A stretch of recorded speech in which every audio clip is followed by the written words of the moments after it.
Welcome to the Prospective Doctor Podcast, brought to you by Med School Coach. Pre-med and medical students alike are encouraged to tune in each week for tips on how to become a strong med school candidate, gain acceptance into the school of your dreams, and succeed on your journey toward residency and becoming a doctor. Hello, everyone. I'm super excited to announce our guest today, Dr. Yolandra Hancock. I just want to give her a moment to tell us a little bit about herself. Sure. So my most important job is that I'm a mommy. I have an 8-year-old daughter named Amara, and many of you likely know Amara means eternal grace in Igbo. So there you go. There's your fun fact for the day. I am a pediatrician and obesity specialist. I consider myself to be a public health shero because not only do I teach the next generation of public health experts, but I also get the blessing of doing it in action, both in terms of health policy and in the creation of public health and population health-based programs. That's awesome. Now, I want us to take it way back to the beginning of your medical journey and let the students and pre-med students as well know what drove you to choose pediatrics as your specialty. It's an excellent question. So I've always been drawn to working with children. When I was younger, I used to teach Sunday school. And I thought when I was 7, sitting in this waiting room of this small rural hospital in Louisiana, I watched my great-grandfather, my papa, suffer from some health issues as we were waiting to see a doctor because of the paucity of physicians that were in this rural part of Louisiana. So it was that moment that I decided to become a physician. And then I'm a big old PBS nerd. We couldn't afford cable TV growing up. All we had access to was PBS. And there was this Brazilian surgeon who traveled the world doing craniofacial repairs for children who had birth defects. And I was like, that's what I'm going to do. And then my sophomore year at UCLA, I like to be purposeful in my pursuits. So I wanted to connect with people who were doing what I wanted to do. And so I connected with a couple of plastic surgeons in LA because they're not hard to find, and talked to them about what I wanted to do. And simultaneously, it was one of those God moments, but in an unfortunate way. One of my baby cousins, Jaleisha, died because of a lack of access to care. And so going into medicine at the age of 7 was because of a lack of access. And then when Jaleisha passed away, it was because not our mutual grandmother, but her other grandmother, she could not access care for my cousin just a month after her 4th birthday. And I remember saying to myself, if we can't collectively get children to survive to their 5th birthday, what difference does it make if I fix their faces?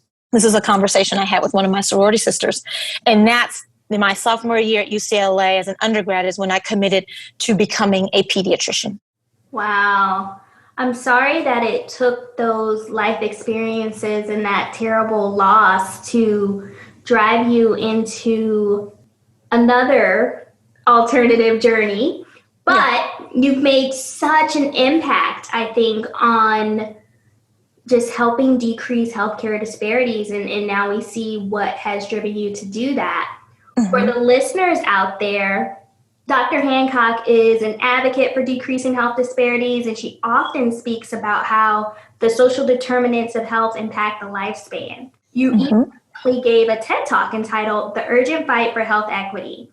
Can you tell us about how students can advocate to end such health disparities? Absolutely.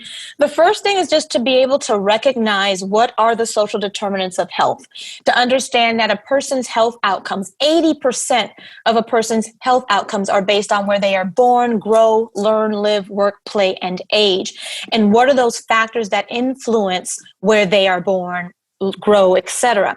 So what are the educational what's the educational access? What is the employment access? Even basic things like zoning. We know that in communities of color, we are disproportionately placed in neighborhoods with sewer treatment plants, with lower housing opportunities, less access for healthy foods and safe space for physical activity. So when you become a physician and you recommend to your patient, you need to eat more fruits and vegetables, you need to exercise more to lose weight or control your diabetes, you have to understand that these personal decisions are not made in a bubble. These personal choices are driven by the environment in which people live. And so my goal as both a physician, as a public health expert, I have the pleasure of serving as a consultant to my county council's Board of Health. So when health legislation comes up or I give them a little hint of an idea as to what health legislation should be created. That's how I use my voice, and understanding that you don't have to wait until you're an attending physician to do it.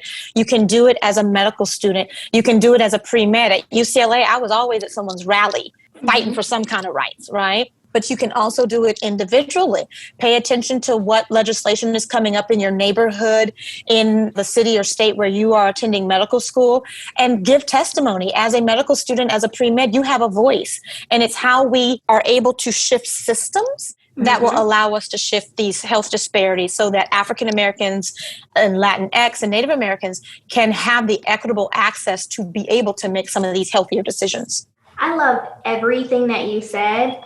I am a family physician, so I definitely can identify with all of the barriers that are out there for patients when you're giving these recommendations that come out of a textbook and technically may be correct or the right thing to do, but patients don't have the access to this because there is such an inequity in our system. They may have food insecurity. They may not feel safe to go and exercise outside. They can't afford a gym membership and things like that. So it is our opportunity and gift and sense of kind of duty as we've taken an oath for our patients to help advocate for them. And everyone is talking about the hot topic of social determinants of health, especially all of the news that George Floyd has brought out and just showcasing like the healthcare disparities that are going around in America and the racism in medicine.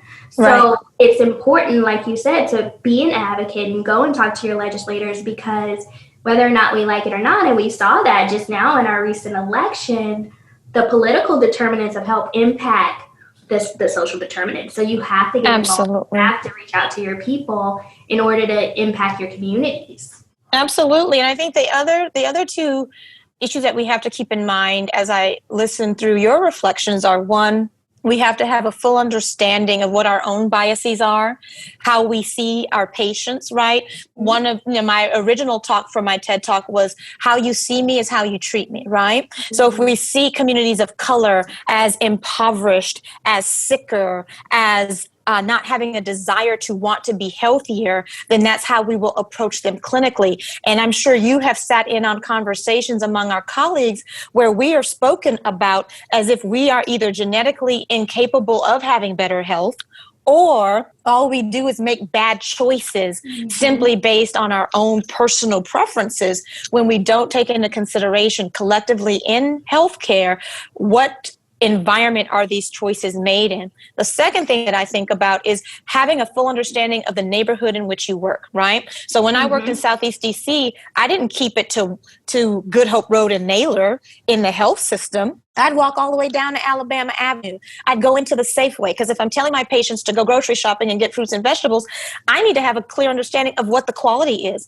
And then I learned that it was not the same quality as the fruit and vegetable selection at Safeway in Upper Marlboro, where I live in Prince George's County. So you don't want to just roll up in there, do your little histories and physicals, and then roll back out to your comfy, cush suburban area. You want to understand what is the environment in which your community, which your patients are living, in order to have a clear understanding of how to make the appropriate recommendations and how to advocate effectively. Thank you. I think you couldn't have said it any better than that. You have to talk to your patients and know where they are and know what resources they have, and not make assumptions, because also minority cultures aren't a monolith. So if you're talking to you and I, just because we go into a physician's office don't mean that we don't have resources. So don't just also assume that your patients cannot do what you want them to do. Absolutely.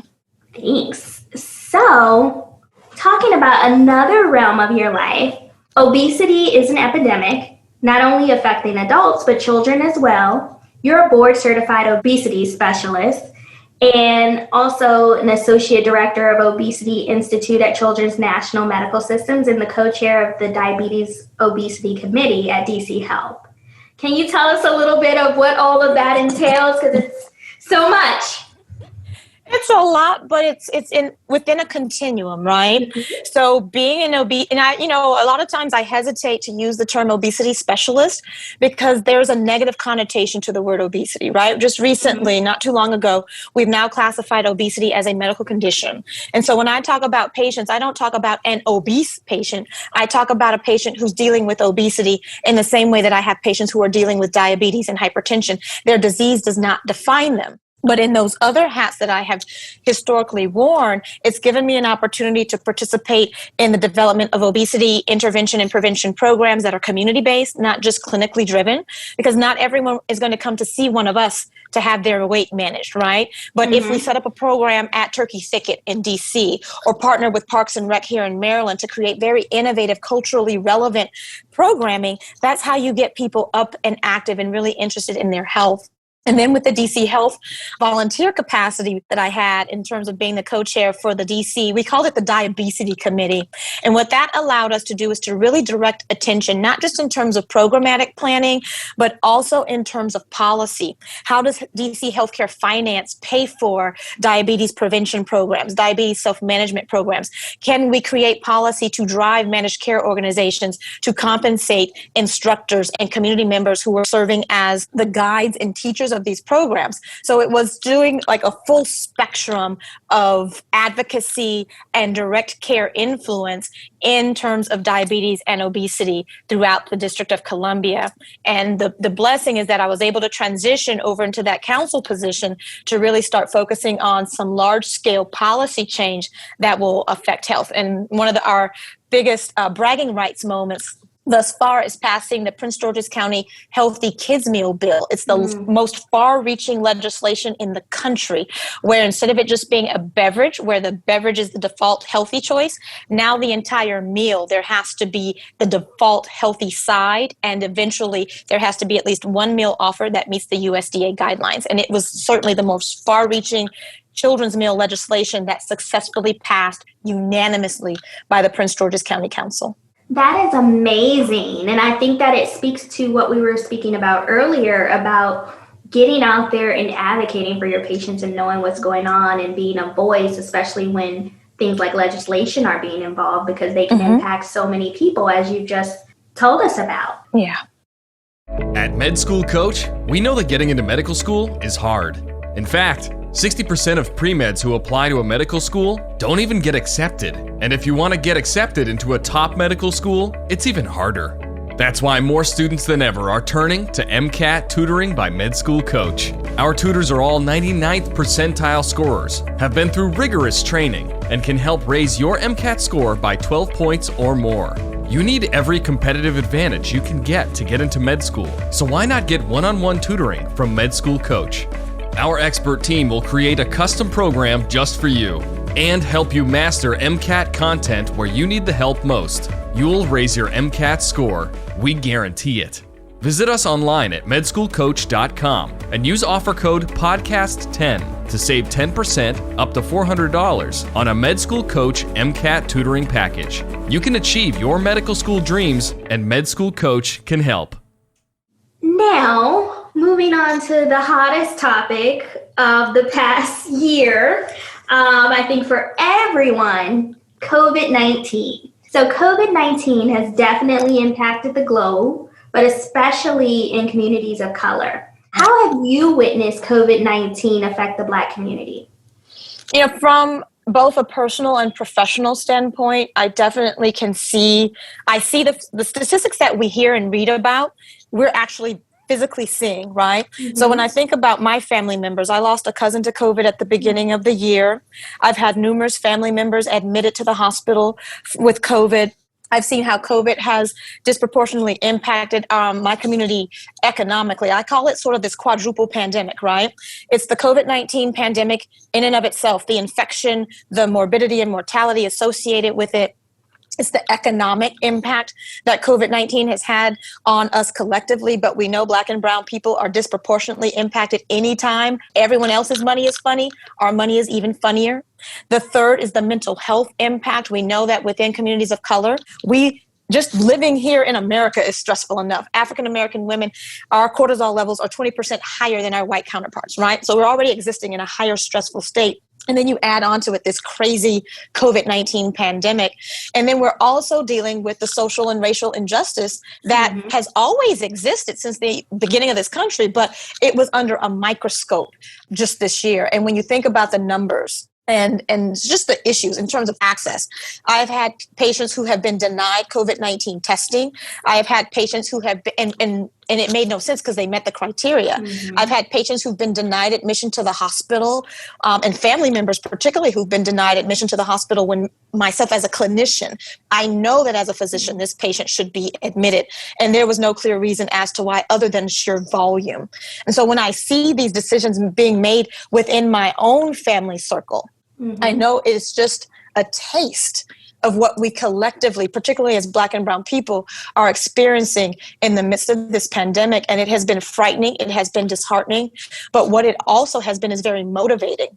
One, just in terms of trying to just be a voice and helping to break down things like the science. I do a Facebook Live every Wednesday night where I talk about the highlights of the week. We run through the numbers. I have it very organized, like a class, right? Because I'm a born teacher. So it's running the numbers, looking at the metrics, looking at the trends, and then we talk about transmission, symptoms, treatments, and other special topics, which usually include some form of pediatrics, because we don't talk a lot about pediatrics as it relates to COVID-19. So that's how I've sort of experienced it, and also how I've tried to be somewhat of a change agent and a source of information and reason throughout the process. I think that is a lot to reflect on. Firstly, I want to just send my condolences to the loss of your family member. Thank you. And also just seeing like there is a lot of mistrust in the medical community of color, like people of color. And it's not something that should be diminished or brushed under the rug, because as you see with your own family members, I've seen it with some of my family members, like it's real, it's there, it's valid. So I appreciate you for getting that education out there, because it definitely needs to be seen. And it sometimes people can only hear things when it's coming from people that they trust, more likely like people who come from their community. Right. And at this point in time, only 5% of all physicians are African Americans. So there's a large onus on our community to talk about the truth of COVID, which is real, and there's a lot of science and evidence going on that is helping us move forward. And we also need to hold our colleagues accountable, because if there's only 5% of doctors who identify as Black, there are 95% who don't. And they are seeing our patients, and we need to protect and advocate for them. Absolutely. Absolutely. I mean, there has been no better time for allies to step up and show up and show out, right? And it isn't us navigating them through, it's them doing the work. So for pre-med students, for medical students, for residents, even for attendings, and you are not an African-American physician, not a Latinx physician, not a Native American physician, because the numbers are even worse, right? And within African-American women, we are the Black unicorns of it all, because we make up a mighty 2%, right? We're the 2%ers. But it's up to them to do the work of understanding, one, the context in which their patients live and make decisions. It's paying attention to the biases that show up. We just lost one of our sisters, Dr. Susan Moore, who in the midst of fighting COVID and attempting to advocate for herself as a physician, she was described as intimidating and aggressive when she was fighting for her life. If we raise our eyebrows as Black women, we're automatically aggressive and intimidating. I can't help it how you receive my power, right? I'm not dimming my light to make you comfortable. But she should be intimidating and aggressive. She's fighting for her life. What do you expect? But she wasn't either of those. If she had been any other race, she wouldn't have been described as that. And I experienced the same thing in residency. When I would advocate for my patients, I always got called to the principal's office. Like, I stayed in my residency director's office because I always questioned decisions that were made that I just didn't feel were right, that I felt were driven by bias. And I didn't care at that point. I was like, I'm in residency. I'm performing my behind off. I ended up graduating at the top of my class. I was the resident of the year. But what you were not going to do is shut me up and shut me down. What would have helped is the other 12 in my class to also step up and step out and not let it be just me who's advocating for what was right. Because in the end, 99.9% of the time, what I was asking for or advocating for was in the best interest of the patient. But because I was out there alone, then it seemed like I had angry Black woman syndrome.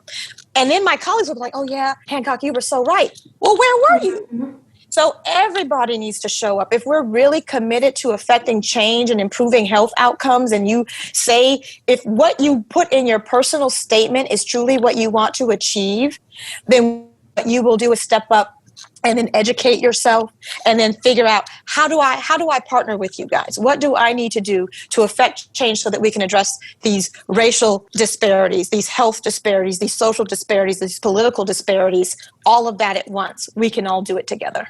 I love everything that you just said, and you bring up some really valid points that I want to highlight for the students. Number one, the only right thing to do ever is to do what you feel is right. It doesn't matter if someone is going to report you and all of these kinds of things or call you into the principal's office. You have to advocate for yourself, and you have to advocate for your patients, and you will find no other time than bigger time than medicine.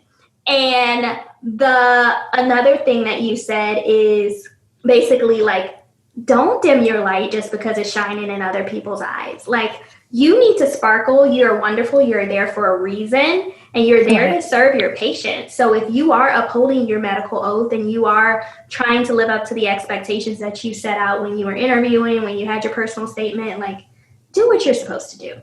Right. And the other part about it is for those listeners out there who may be a little more intimidated about standing up for what's right, or they feel like they're not being affected or their community's not being affected, and they just want to kind of slide on by and give you a silent text like, hey, you did well. Speak up. Yeah. You're there. You need to advocate as well. Like, certain people aren't there to carry everything, and you should be there helping to support your colleagues and your classmates. Absolutely. We carry enough, right? 2%.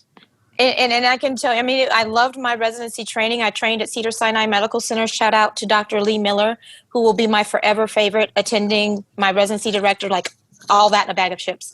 But being the only African-American in my class, and within the pediatric training program, there was like one Black resident every other class. And a lot of the attendings, patients, and co-residents had not spent a lot of time with African-American women. And so it felt like sometimes I truly did feel like a Black unicorn, because I felt sometimes I was misunderstood. I felt that I was misrepresented. There were a lot of different things that I had to navigate through as a Black woman. And then to also have to take on the burden of advocating and doing all these other things, we are dealing with enough. I mean, just being Black in this country is enough, right? But then when you're in these spaces, and we all know how stressful they are, the allyship is critical. It is critical. Please do not sit by, and let things go when you know in your conscience that it is not right. Thank you for that. At Med School Coach, we know that matching into the specialty of your choice and the residency program of your dreams has a dramatic impact on your career as a physician. And your USMLE score is the most important acceptance factor of all. That's why more students than ever are turning to Med School Coach for USMLE tutoring. Our tutors are all 260 plus scorers and have been through rigorous training. Plus, the average student who uses Med School Coach tutoring raises their score by 23 to 55 points. There is an enormous amount of material you need to know for Step 1 and Step 2, and Med School Coach can help you be smart about how to study. We'll create a custom program just for you. Then, we'll help you master USMLE concepts where you need help most. You'll raise your USMLE score. We guarantee it. Visit us online at medschoolcoach.com and use offer code PODCAST10 to save 10% up to $400 on a Med School Coach USMLE tutoring package. You can achieve your medical school dreams, and Med School Coach can help. Now, we did previously mention that there is some valid distrust of the medical system out there. And there are some people who state that they do not trust taking the COVID-19 vaccine and probably won't. What would you say to those who may have apprehension with accepting the vaccine?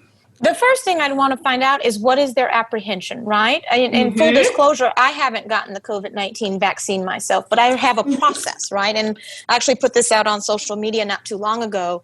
I have a process in which I've always adopted any new technology. I've never been an early adopter of any vaccine, any new medication. I like it to be out for a while. I look at studies that in terms of phase 1, 2, and 3, and then once it's rolled out into the general public, I like at least 10% of the general population to get whatever it is.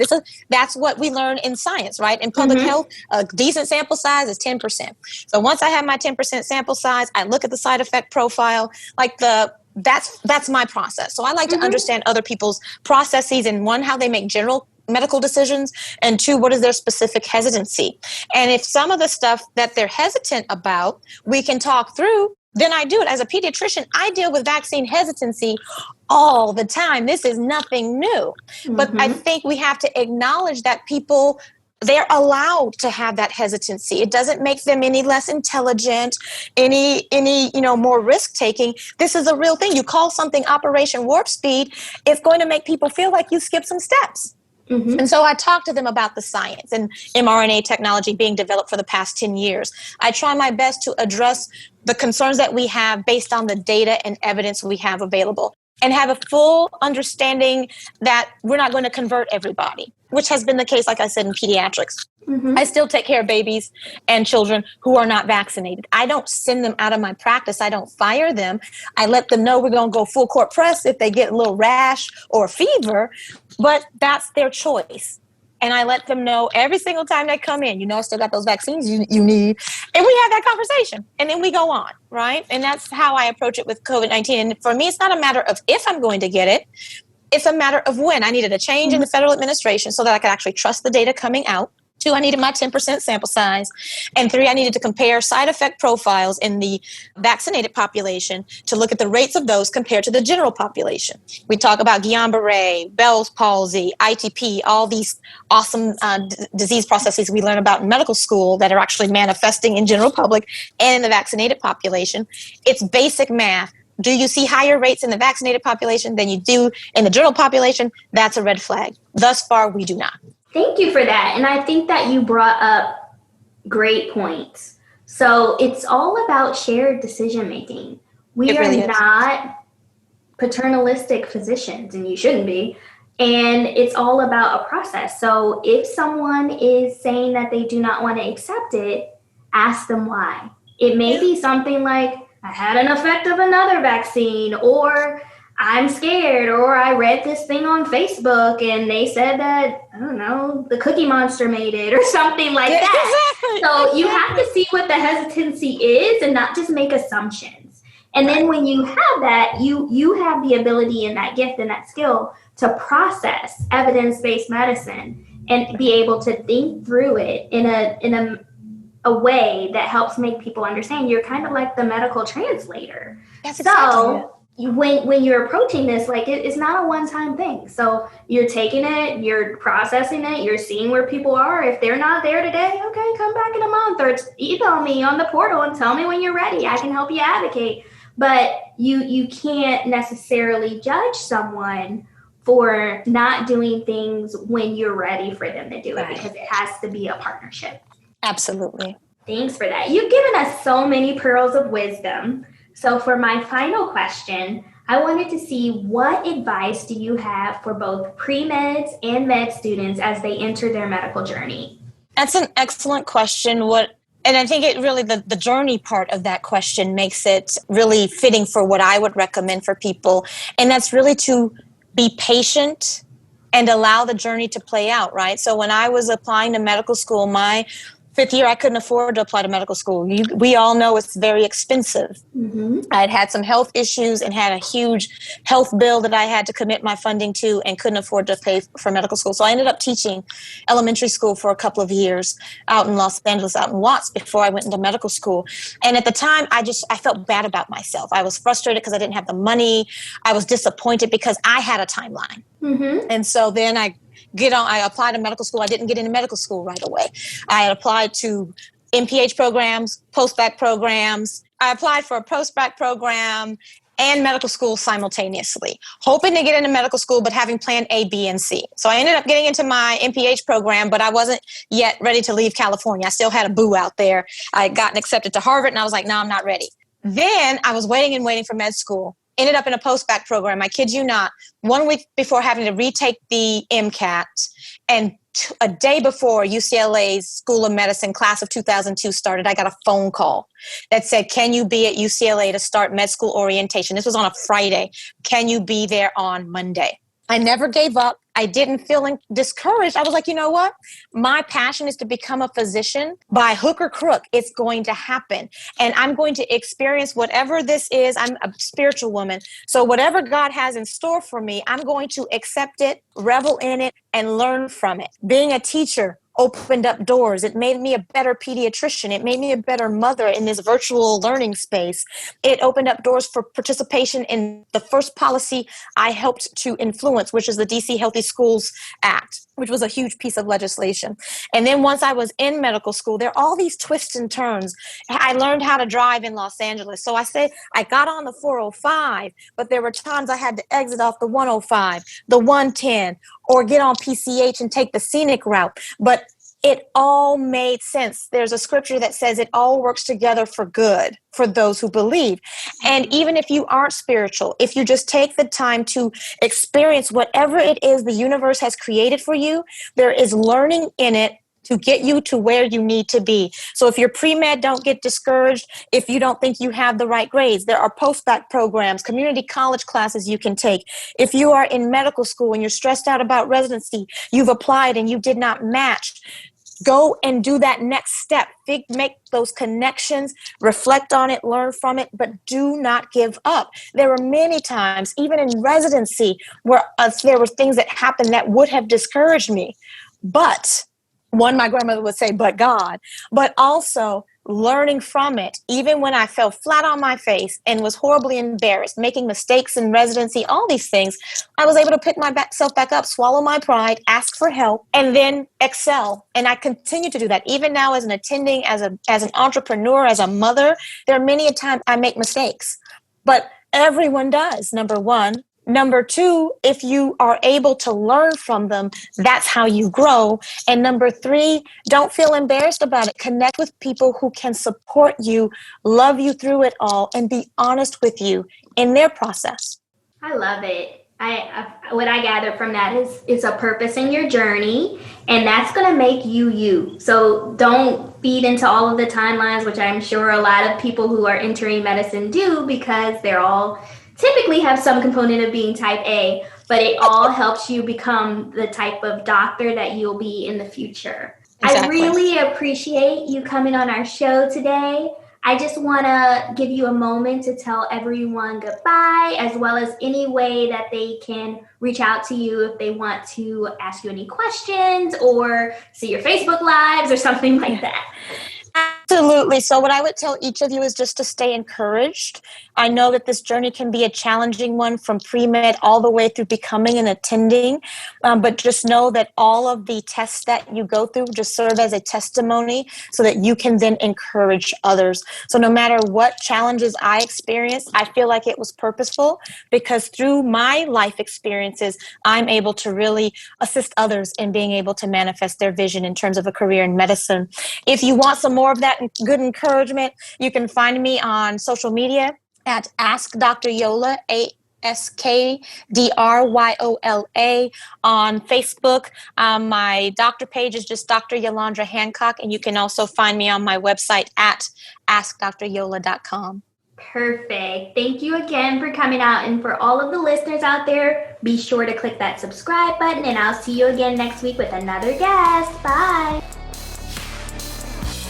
Each episode of the Prospective Doctor podcast is brought to you by Med School Coach. To access articles, videos, webinars, and free tools to help you succeed on your journey toward medical school and beyond, visit our website, prospectivedoctor.com. We hope you tune in again next time.